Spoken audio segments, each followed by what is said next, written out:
but it couldn't touch the coldness in my chest. Scanned the room. Door swung open without a knock. Madison walked in, clutching a clipboard. She didn't just walk, she marched. Diana, finance finished the audit. Based on the mileage logs over the last 24 months, you owe the company $128,000 in fuel, maintenance, and depreciation. She slammed the paper onto my desk, looming over me. Nate already signed off on it. You have 3 days to settle the balance, or it'll be liquidated from your year-end bonus and equity dividends. I picked up the sheet and scanned the numbers. They were incredibly thorough. They had even counted the miles I drove to the dealership for the car's scheduled maintenance as personal use.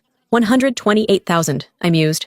You're quite the mathematician, Madison. I'm efficient, she snapped. I know you're bitter, Diana, but these are the rules. You enjoyed a lifestyle you didn't pay for. Now, the bill is due. Enjoyed? I leaned back in my chair, looking her dead in the eye. Do you have any idea what the insurance on that car costs annually? Madison hesitated. The company pays it, obviously. No, I do. 50,000 a year. And the maintenance? Also me. Over 10 grand a service. Well, that was your choice. You're the one who drove it, Madison stammered, her logic beginning to fray. Do you even know who brought that car into this office 2 years ago? Who cares? It belongs to the company now, Madison said, waving her hand dismissively. Don't try to deflect. Pay the money. The keys are in my possession now. If you need a car for work, you'll have to submit a formal request form. I'll be the one approving it. She would be approving it. An intern who had been here less than 90 days was going to approve the operations director's travel. The sheer absurdity of it was almost cinematic. Understood. I picked up a pen and signed the confirmation slip with a flourish. I'll settle the debt. Madison snatched the paper back, a look of pure, unadulterated triumph on her face. Smart move. Oh, and Nate told me to tell you, we have a massive client coming in next Monday. He specifically requested the Cullinan for his transport. Make sure you clear out all your personal junk. I don't want the client seeing car seats or teething toys. It's embarrassing for the firm. Will do.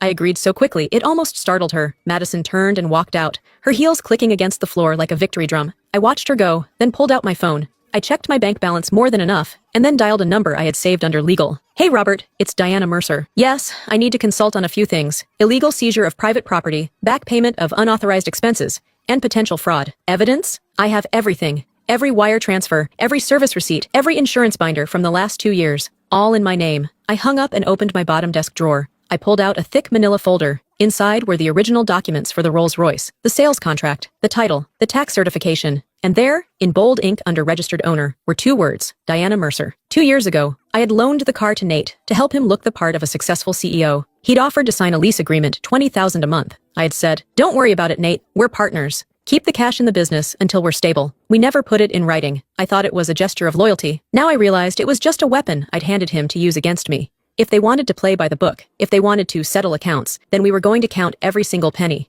I stood up and walked down to the executive garage. The Cullinan was sitting in the CEO's reserved spot.